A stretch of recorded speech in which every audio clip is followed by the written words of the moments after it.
Dark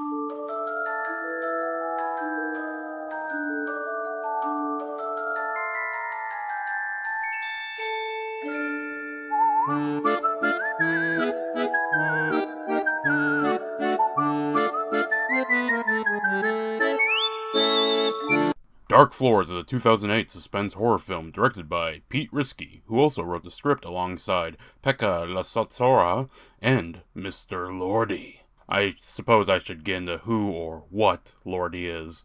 Founded in 1992, this Finnish hard rock band would go on to secure acclaim by winning Eurovision in 2006, which from what I've seen of Eurovision is a rarity, given that it seems they tend to prefer more pop songs and the like. The song Lordi won was with Hard Rock Hallelujah. Here, have a listen.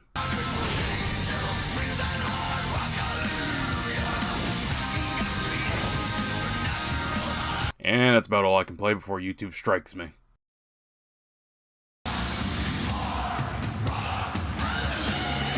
This event really shot the band's popularity up, especially in Finland, where you could just buy Lordi beer. I happened across the music video for Blood Red Sandman, and at the same time found the Decker Shadow video discussing The Riff, which in hindsight, that music video aged very well. Love them or hate them, the band is big on spectacle, with each member, new and old, wearing costumes out onto the stage. While their popularity isn't what it once was, and several members have left either due to deaths or falling out, the band is still going. But we have to wind back the clock to 2008 to take a look at the Lordi horror film, Dark Floors. The film opens with Skye Bennett playing Sarah inside a CAT scan machine. Seems she has an unknown illness, one that her father, Ben, played by Noah Huntley, can only look on in horror at. Oh, and don't expect much from Sarah, not because she's a kid actress, but because the majority of her lines are literally mumbles. When the machine starts smoking, we get some understandable lines from her, and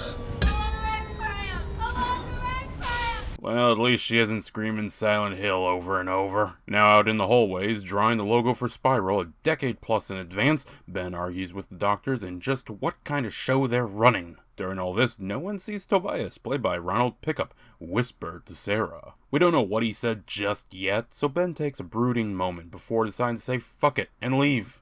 But not before Emily, played by Dominique McElligott, spots him at the elevator. Trying to dissuade him from leaving, both end up on the elevator with Tobias, who we've already met. Rick, played by Leon Herbert, and John, played by William Hope. I'm sure Lieutenant Gorman here will be a hero of the tale. Another power outage strikes and Tobias goes down. Nothing a quick res by our local Mercy Main can't fix. Why won't you just let me die? Jesus Christ. As a Mercy Main, I've surprisingly heard that a lot more than you'd expect. Departing from the elevator, all is quiet. Too quiet, in fact. No one is around or responding to calls. Also great news, the doctors put Sarah on a new drug without her father's permission. And people ask why I dislike the medical field. Sarah should take her medicine soon. What medicine? Well, I was trying to tell you before, we're testing her on a new drug for epilepsy. And even better, if she doesn't get in her dose soon, it will kill her.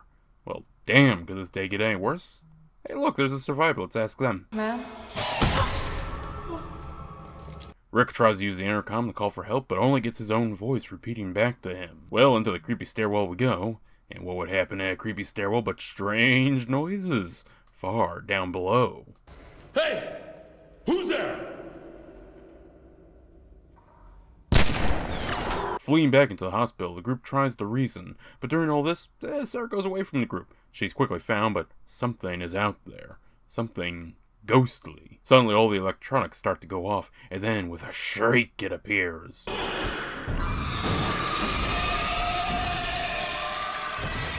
It being Awa, the band's keyboardist. You may assume her scene is purely CGI, but it was actually done via green screen, which does give her a strange spectral look, though at moments it can look out of place. Overall, I'd say the effect holds up rather well.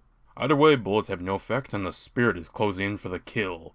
An accidental elbow defeats the Spectre with the power of X-ray vision. I don't think I've ever seen Superman fight a ghost with that, but now I'm kinda curious. Well, John has had enough, and he's clearly just hallucinating all of this. Even the people he's with. Even you! So he marches off to find an answer. Long before he regrets that decision.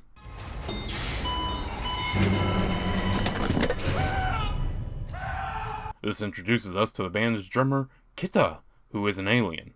Bit out of this world, at least according to the band's lore. The movie never really tells us anything about the monsters. They just kind of appear, mess around a little, and then leave.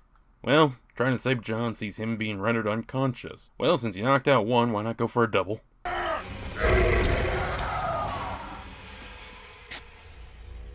Oh, and Tobias is 2 minutes to midnight on his brain, talking mad about living this over and over, and we get our first bit of non-annoying speech from Sarah.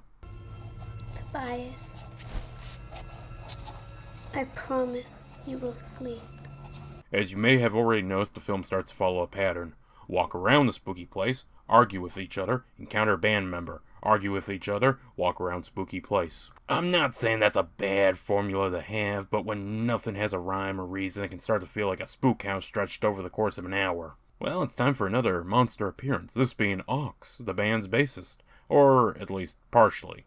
Some segments were done with a stuntman. Well, he's here, he's big, and apparently bulletproof. Tobias, who earlier said they don't see him, is apparently killed off screen, leaving Rick to fire into the charging bull.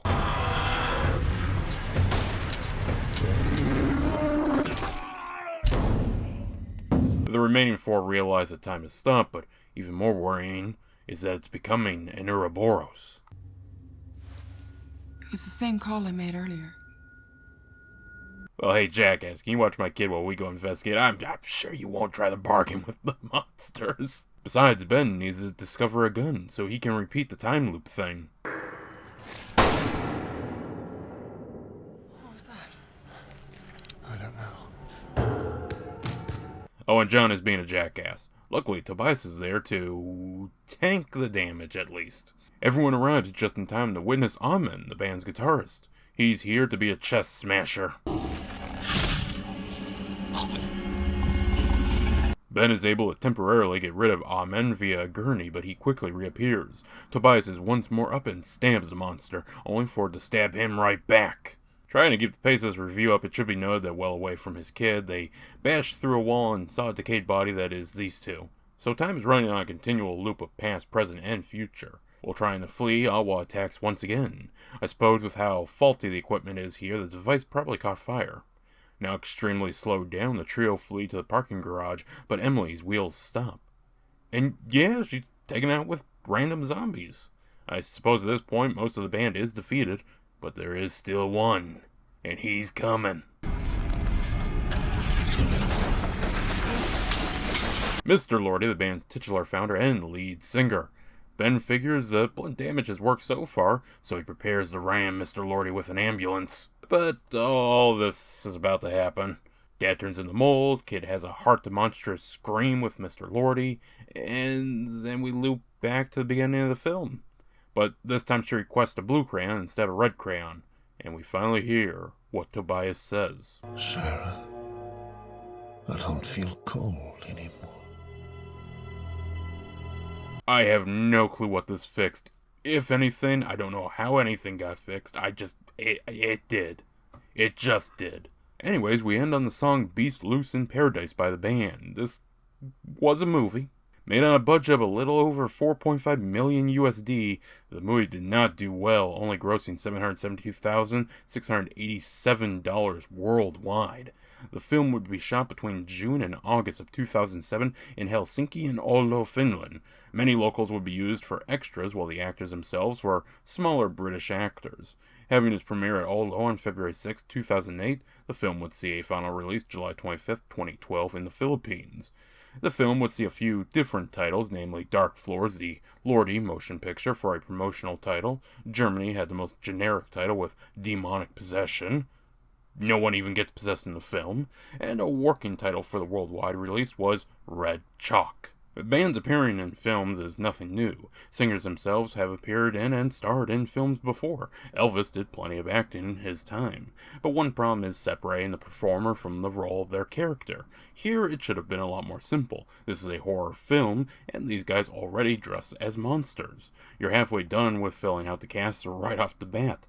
But anything interesting about them is sapped right out. Yes, they look cool. Yes, they do actively attack the victims, but not one shred of information is ever given to them. All you really had to do was give something to Mr. Lordi to make this film work, but they didn't. he has no reason, and we never get any closure on what just occurred. Will it occur again? Won't it occur? Is it an endless loop? Tobias seems happy, so it seems he at least got something out of this. Again, I'm not really sure why. Also, none of the characters have much going on outside of one trait. That leaves the kills, and they're not great. The violence is very toned down. I found conflicting reports on the reason, with one placing blame on the studio. They figured that Lordi winning Eurovision would bring in a fair few younger fans. I find this mindset odd, as some of the band's songs are very clearly not for kids, even at the time.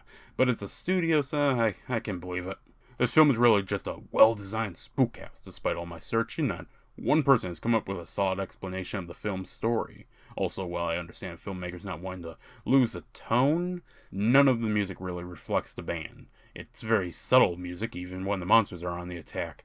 I'm not saying you need vocals by Mr. Lordi, but something more akin to the band's music, at least, instrumentally, would have been nice.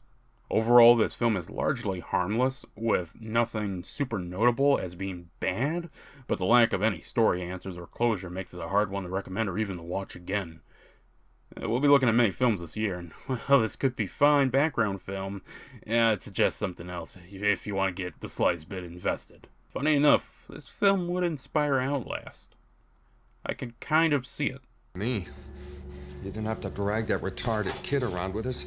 We might be out of here already. Yeah, is this real? Huh?